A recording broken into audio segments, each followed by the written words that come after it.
आप लोग एक बार फिर आपका रॉयल क्लासेज मेरठ में स्वागत है। तो कुछ इंपॉर्टेंट क्वेश्चन है जो यूपी पुलिस से काफ़ी यूपी पुलिस के लिए काफ़ी इंपॉर्टेंट है। तो पहला क्वेश्चन देखिए, किस अनुच्छेद को संविधान की रीढ़ कहा जाता है? तो इसका जो सही करेक्ट आंसर आपका सामने है, अनुच्छेद 21 को। देखिए मैं 40 क्वेश्चन कराऊंगा आपकी, काफ़ी इंपॉर्टेंट होंगे एग्जाम के पर्पज से। ये अनुच्छेद से रिलेटेड है जो काफ़ी एग्जाम में बार बार आते हैं, ठीक है ना। तो चलिए नेक्स्ट क्वेश्चन पे चलते हैं। किस अनुच्छेद में महानियंत्रक लेखा परीक्षक का उल्लेख मिलता है? वो है आपका अनुच्छेद 148, जिसे कैग भी कहा जाता है, ठीक है ना।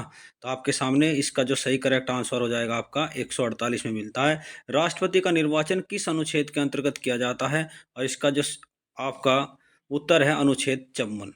आर्टिकल क्या हो जाएगा? 54 हो जाता है। संविधान की आत्मा किस अनुच्छेद को कहा जाता है? और इसका जो सही करेक्ट आंसर आपके सामने है, अनुच्छेद 32 को कहा जाता है संविधान की आत्मा, ठीक है ना।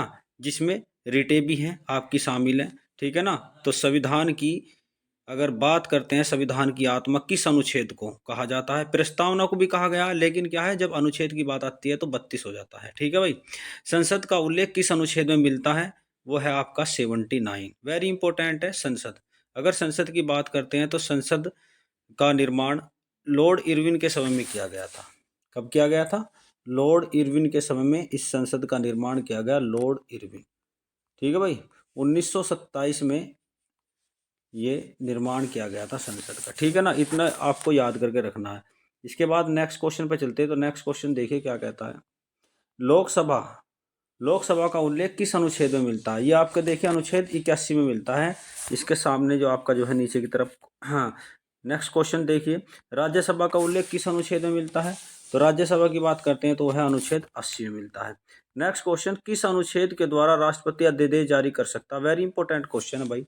अगर अध्यादेश जारी करने की बात करते हैं तो अध्यादेश सबसे पहले किस गवर्नर के द्वारा जारी किया गया? ये आपसे क्वेश्चन पूछ सकता है कि अध्यादेश सबसे पहले किस गवर्नर, तो आप लिख दोगे इसमें क्या है, लॉर्ड कैनिंग के द्वारा सबसे पहले इस अध्यादेश की शुरुआत की गई थी, लॉर्ड कैनिंग के द्वारा। ये आप जान लेना, ठीक है भाई। नेक्स्ट क्वेश्चन पे चलते हैं। नेक्स्ट क्वेश्चन देखिए क्या कहता है। संसद की संयुक्त बैठक का उल्लेख किस अनुच्छेद में किया गया है?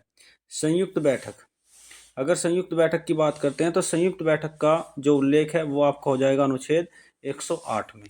लेकिन क्या है संयुक्त बैठक की अगर बात करते हैं तो संयुक्त बैठक 108 में है।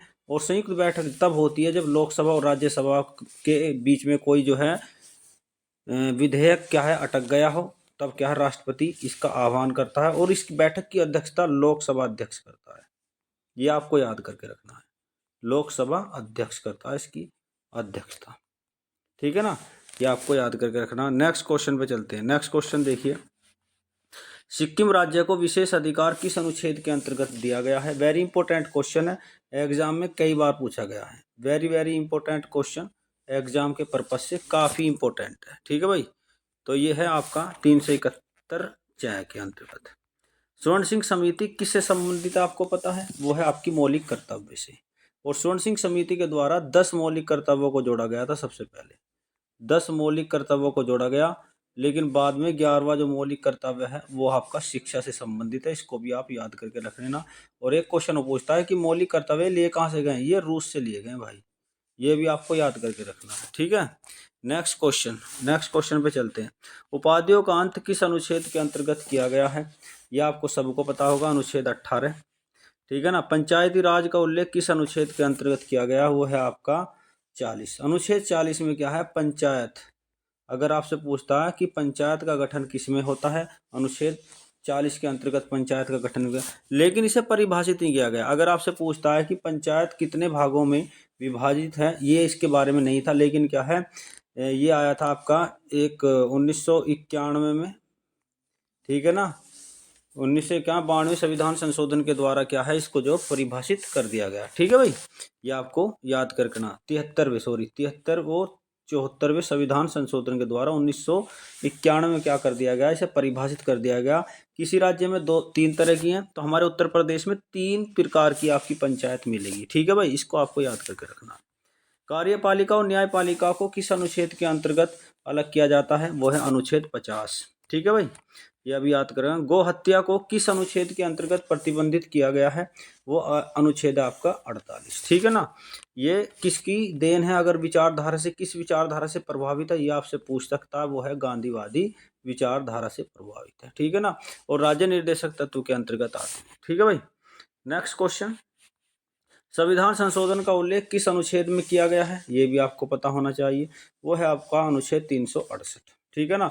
और ये दक्षिण अफ्रीका से लिया गया है। संविधान संशोधन की जो प्रक्रिया है वो आपकी दक्षिण अफ्रीका से ली गई है। ये भी आपको याद करके रखना है। नेक्स्ट क्वेश्चन, महान्यायवादी का उल्लेख किस अनुच्छेद के अंतर्गत किया गया है? महान्यायवादी, अगर महान्यायवादी की बात करते हैं तो ये क्या है? इसकी नियुक्ति होती है राष्ट्रपति के द्वारा। किसके द्वारा? इसकी नियुक्ति राष्ट्रपति के द्वारा होती है और प्रसाद पर्यंत बना रहता है अपने पद पर जब तक वो राष्ट्रपति चाहे। ठीक है ना। तो इसकी नियुक्ति, और ये आर्टिकल है आपका किसमें? 76 में। चलो भाई, नेक्स्ट क्वेश्चन, किस अनुच्छेद के अंतर्गत प्रधानमंत्री राष्ट्रपति को सूचना देगा? अगर कहीं भी कोई भी दूसरे देश पर आक्रमण कर रहा है, प्रधानमंत्री सबसे पहले सूचना किसको देगा? वो देगा अनुच्छेद 78 के अंतर्गत राष्ट्रपति को। ठीक है भाई। नेक्स्ट क्वेश्चन, धन विधेयक का उल्लेख किस अनुच्छेद में किया गया है? Very important. अगर आपसे पूछता है कि धन विधेयक का उल्लेख कौन से अनुच्छेद में मिलता है, तो अनुच्छेद हो जाएगा 110। और धन विधेयक की पुष्टि कौन करेगा कि ये धन विधेयक है या नहीं, इसकी पुष्टि करेगा आपका यानी कि स्पीकर, लोकसभा अध्यक्ष। ये भी आपको याद करके रखना है। ठीक है भाई। नेक्स्ट क्वेश्चन सामने है, किस अनुच्छेद में बजट का विवरण मिलता है? वेरी इंपॉर्टेंट है। बजट का विवरण किस अनुच्छेद में मिलता है? तो अनुच्छेद है आपका 112, जिसे आप वार्षिक वित्तीय विवरण के नाम से जानते हैं। किसमें? यानी कि जो वार्षिक वित्तीय विवरण है वो आपका संविधान में लिखा गया है। इसका सही जो है मायने में इसका जो अर्थ है वार्षिक वित्तीय विवरण, लेकिन आप आम भाषा में क्या कह सकते हो? बजट कहते हैं हम इसे। ठीक है भाई। नेक्स्ट क्वेश्चन, सुप्रीम कोर्ट की स्थापना किस अनुच्छेद के अंतर्गत की जाती है? ये आपको बताना है। वो है अनुच्छेद 124 के अंतर्गत। ठीक है भाई। तो सुप्रीम कोर्ट ये आपको याद करके रखना। चलिए भाई, नेक्स्ट क्वेश्चन पे चलते हैं। दो राज्यों के लिए उच्च न्यायालय होगा, किस अनुच्छेद में ये विवरण मिलता है? आपको पता होना चाहिए कि क्या है, दो या दो से अधिक राज्यों के लिए एक उच्च न्यायालय हो सकता है। तो ये उल्लेख कौन से अनुच्छेद में है या कौन से अनुच्छेद में कहा गया? वो अनुच्छेद आपका 214 है। ठीक है भाई। जैसे आपका देख लीजिए, पश्चिम बंगाल का और जो अंडमान निकोबार का एक ही उच्च न्यायालय, एक ही हाई कोर्ट है। ठीक है ना। कई हैं हमारे ऐसे। ठीक है भाई। तो आपको जो है इस तरीके से याद करके रखना भाई, ये कहाँ विधान मिला है। भारत की संचित निधि का उल्लेख किस अनुच्छेद में मिलता है? आपको याद होना चाहिए। वो है 266 में। भारत की संचित निधि का मतलब भारत का एक कोष है। ठीक है ना। और इस संचित निधि की अगर बात करते हैं तो वो संचित निधि में क्या है, सबसे ज्यादा जो कर आता है वो निगम कर आता है। कौन सा आता है? निगम कर। जो आपके जो बड़ बड़ी जो उद्योगपति है उनसे जो कर जाता है उसमें जो इकट्ठा होता है, सबसे ज्यादा जो टैक्स वैक्स है इसी में जाते हैं। और प्रधानमंत्री यानी कहने का मतलब जितने भी जो हमारे प्रधानमंत्री राष्ट्रपति हैं सभी जो है इसी से जो है उनका पेमेंट होता है। ठीक है भाई। नेक्स्ट क्वेश्चन पे चलते हैं। नेक्स्ट क्वेश्चन देखिए क्या कहता है, किस अनुच्छेद के द्वारा राज्यपाल अध्यादेश जारी कर सकता है? किस अनुच्छेद के द्वारा राज्यपाल अध्यादेश जारी कर सकता है? ये है आपका अध्यादेश। तो अध्यादेश जारी जो करता है वो कौन से अनुच्छेद के अंतर्गत करता है? राज्यपाल। राज्यपाल करेगा राज्य में, ये केंद्र में नहीं करेगा, राज्य में करेगा। अनुच्छेद हो जाएगा आपका 213। ठीक है भाई। नेक्स्ट क्वेश्चन, किस अनुच्छेद के द्वारा राष्ट्रपति शपथ लेता है? शपथ ग्रहण करेगा राष्ट्रपति, तो अनुच्छेद हो जाएगा वो आपका 60। तो शपथ है, आपको याद कैसे रखना? से शपथ और से 60 याद हो जाएगा। ठीक है भाई। नेक्स्ट क्वेश्चन, किस अनुच्छेद के अंतर्गत राष्ट्रपति पर महाभियोग लगाया जा सकता है? और महाभियोग की प्रक्रिया कहाँ से ली गई है ये भी आपको याद होना। ये महाभियोग की प्रक्रिया ली गई है आपकी अमेरिका से। और राष्ट्रपति में महाभियोग लगाया जाता है 61 के द्वारा। और ये तब लगाया जाता है क्या, जब क्या है वो कुछ यानी कि काम ठीक नहीं कर रहा है, कदाचार की स्थिति में आ गया है, डिसीजन सही नहीं ले पा रहा है, या क्या है किसी वजह से रेडिकल यानी कि तानाशाही हो गया है। ठीक है भाई। चलिए नेक्स्ट क्वेश्चन, राष्ट्रपति का उल्लेख किस अनुच्छेद में मिलता है? यह अनुच्छेद है 52। तो 52 में ये कहा गया कि राष्ट्रपति जो है ना तो पढ़ा लिखा जरूरी है, ठीक है ना, कोई MBBA पास जरूरी नहीं है, वो अनपढ़ भी हो सकता है। ठीक है भाई, कोई जरूरी नहीं है कि पढ़ा लिखा होगा। काला होगा भूरा होगा इसमें कोई नहीं, बस एक अनुच्छेद 52 कहता है कि एक राष्ट्रपति होगा 52 में। ठीक है भाई। नेक्स्ट क्वेश्चन, वित्त आयोग का उल्लेख किस अनुच्छेद में मिलता है? वो है 280। वेरी इंपॉर्टेंट क्वेश्चन है भाई, एग्जाम में कई बार आया हुआ 280 वाला। राज्य में राष्ट्रपति शासन किस अनुच्छेद के द्वारा लगाया जाता है? ये तो आपको पता ही होगा, वो है 356। ठीक है भाई। अगर 356 है तो सबसे ज्यादा जो है केरल में अभी तक लगाया गया है राष्ट्रपति शासन। सबसे पहले लगाया गया था पंजाब में, ये आपको याद करके रखना है। नेक्स्ट क्वेश्चन, अच्छा, राष्ट्रपति राष्ट्रीय आपात की घोषणा किस अनुच्छेद के अंतर्गत करता है? तो आपको पता होना चाहिए 352 के अंतर्गत। ठीक है ना, 352 के अंतर्गत जो है आपके जो मौलिक अधिकार हैं उनकी जो है समाप्ति हो जाती है, और 20 और 21 को छोड़कर 20 और 21 ये समाप्त नहीं होते। ठीक है, ये आपको याद करके रखना। नेक्स्ट क्वेश्चन, वित्तीय आपात का उल्लेख किस अनुच्छेद में किया गया है? वित्तीय आपात 360 में, लेकिन अभी तक क्या इसे भारत में यूज नहीं किया गया। भारत में इसे अभी एक भी बार यूज नहीं हुआ है इसका। ठीक है, ये भी आपको याद करके रखना। नेक्स्ट क्वेश्चन, किस अनुच्छेद में उपराष्ट्रपति राज्यसभा का पदेन सभापति होता है? कहने का मतलब कोई भी उपराष्ट्रपति बनेगा वो सीधा जो है राज्यसभा का सभापति चुना जाएगा ऑटोमेटिक, चाहे कोई सा भी राष्ट्रपति बनकर आ जाए वो राज्यसभा का सभापति होगा। और वो होगा कैसा? पदेन। जो भी उपराष्ट्रपति के पद पर बैठेगा वो पदेन हो जाएगा। वो है उल्लेख 64 में। चलिए भाई, नेक्स्ट क्वेश्चन, राज्यपाल किस अनुच्छेद के द्वारा अध्यादेश जारी कर सकता है? ये तो अभी बताया था, वो है अनुच्छेद 213। चलिए भाई, नेक्स्ट क्वेश्चन रिपीट हो गया क्वेश्चन, उच्च न्यायालय का गठन किस अनुच्छेद के अंतर्गत होता है? उच्च न्यायालय का गठन पूछा गया है। ठीक है ना। अब एक क्वेश्चन इसमें दो तरह का आता है, ये क्या है? भारत के उच्च न्यायालय होंगे। एक क्वेश्चन आ जाता है भारत के उच्च न्यायालय होंगे, तो उत्तर हो जाएगा इसका 214।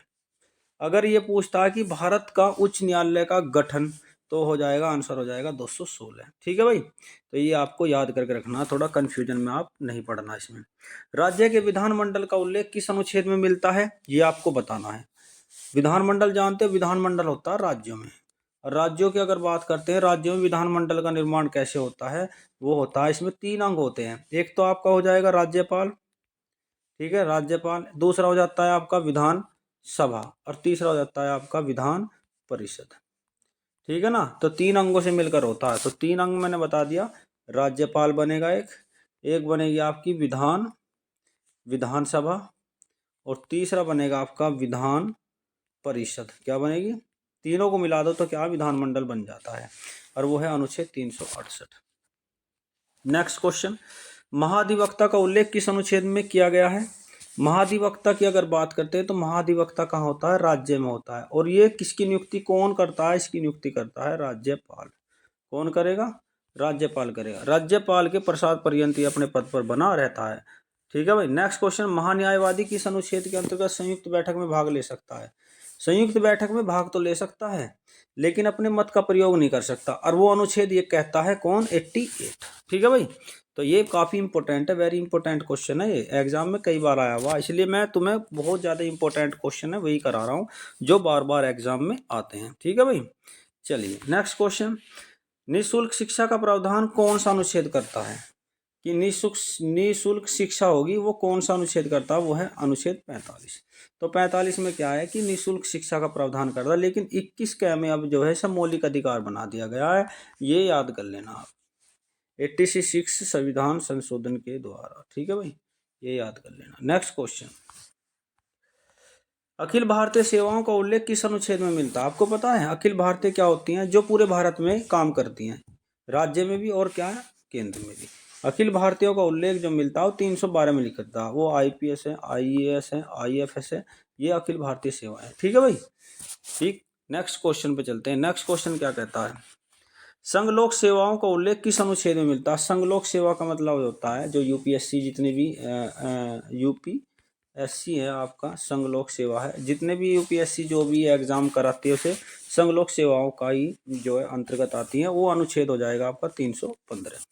ठीक है ना, तो ये कुछ इंपॉर्टेंट जो है अनुच्छेद से रिलेटेड क्वेश्चन थे, ये एग्जाम में बार बार आते हैं, इसलिए मैंने आपको ये करा दिए। ठीक है, फिर एक अच्छी वीडियो के साथ मिलेंगे। Okay, bye bye.